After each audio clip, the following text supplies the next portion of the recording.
Shri Ganesha Sharada Gurubhyo Namaha Ramaya Ramabhadraya Ramachandraya Vedase Raghunathaya Nathaya Sitaya Pataye Namaha. Welcome to all for this session on Ramayana to chapter 102 of Yuddha Kanda.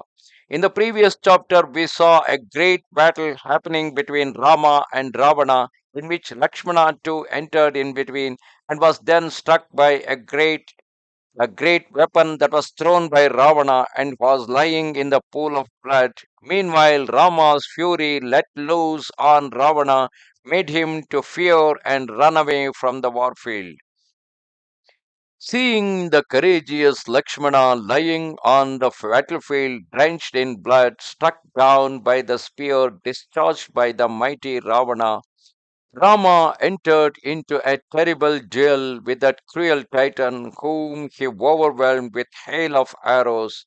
Then he addressed Sushena, the medico among the army of Vanaras, and said, Valiant Lakshmana, struck down by the ruthless Ravana, is writhing like a serpent, filling with anguish. When I behold that hero dearer to me than life itself, how in my affliction can I find strength to fight? If my brother, who is endowed with auspicious marks, that proud warrior returns to the five elements, that means if he dies, of what use is life or prosperity to me? My prowess is ebbing away, as it were, and my bow seems to be falling from my grasp. My arrows are blunted, my eyes blinded with tears, my limbs are heavy as when one is overcome by sleep. My thoughts wander, and I long to die.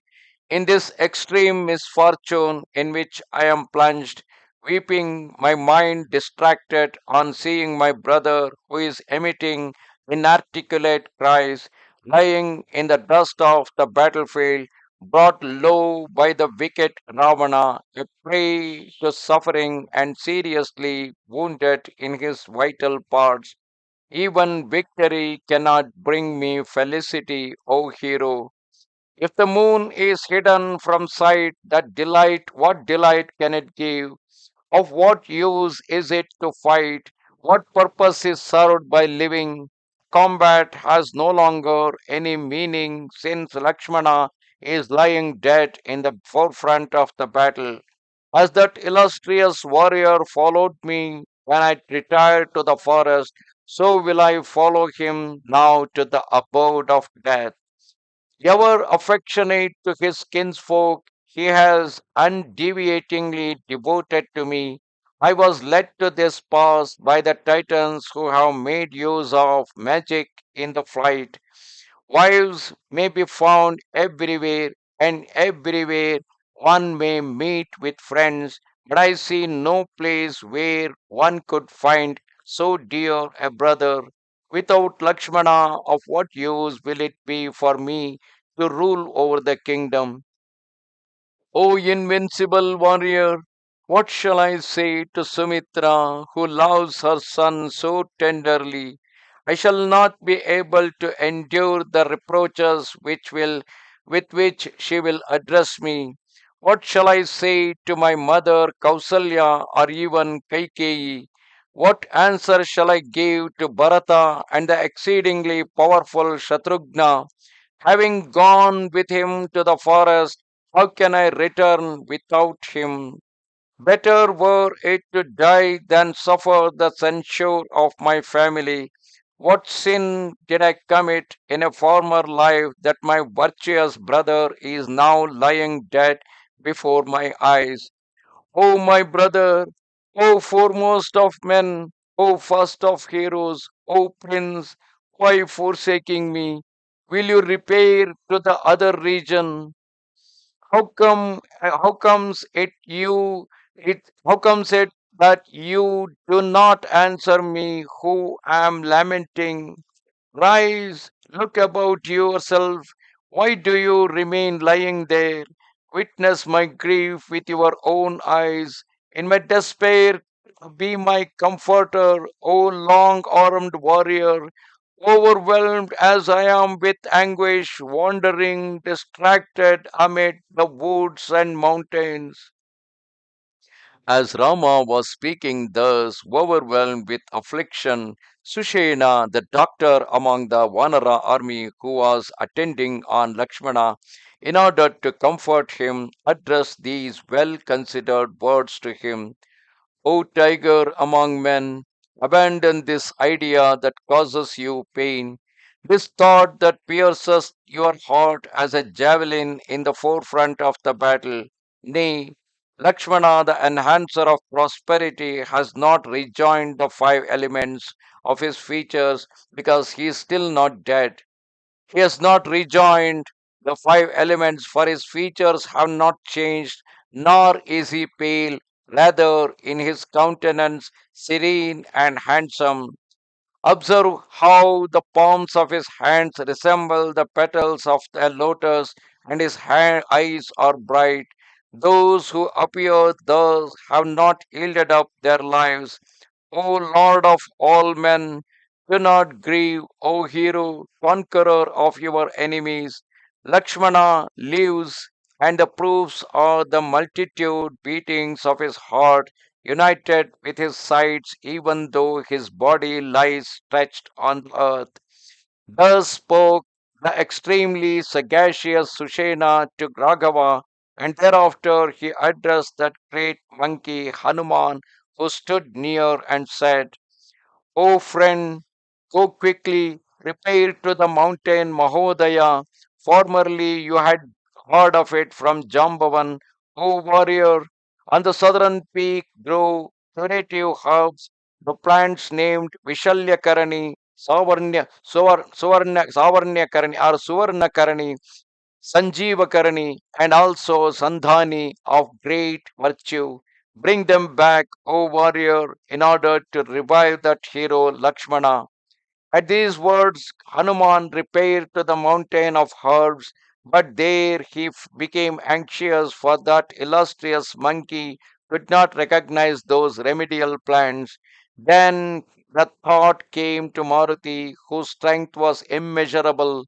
I will carry back the peak of the mountain, for it is on the summit that the auspicious herbs are growing. At least I infer so from that Sushena, whatever Sushena has said. If I return without be having picked the Vishalyakarani, the loss of time will prove fatal and a great misfortune will follow.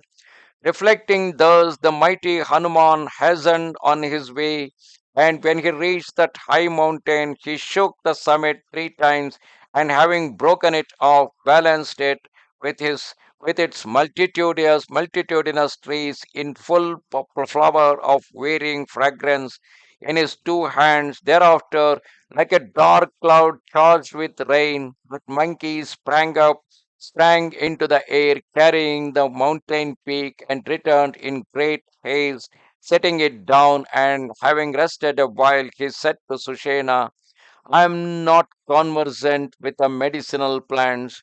O bull among monkeys, here is the whole summit which I have brought to you.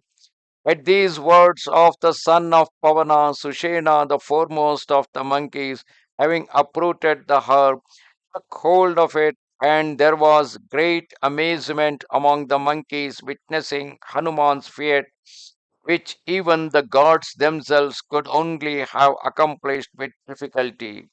When the foremost of monkeys, Sushena, having crushed that herb, held it to Lakshmana's nostrils, and on inhaling it, that prince, the scourge of his enemies, who was riddled with arrows, instantly rose from the ground, released from the darts and his sufferings. Meanwhile, the monkeys, beholding him standing erect, cried out, Excellent, excellent, and full of joy paid homage to him.